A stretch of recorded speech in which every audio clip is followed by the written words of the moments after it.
ఆనంద బాష్పాల దీవించు.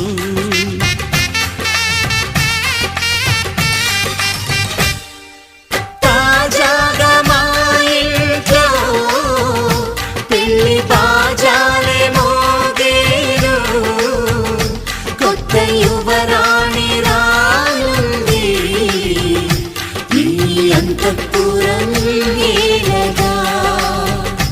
అంతా సంతోషంలో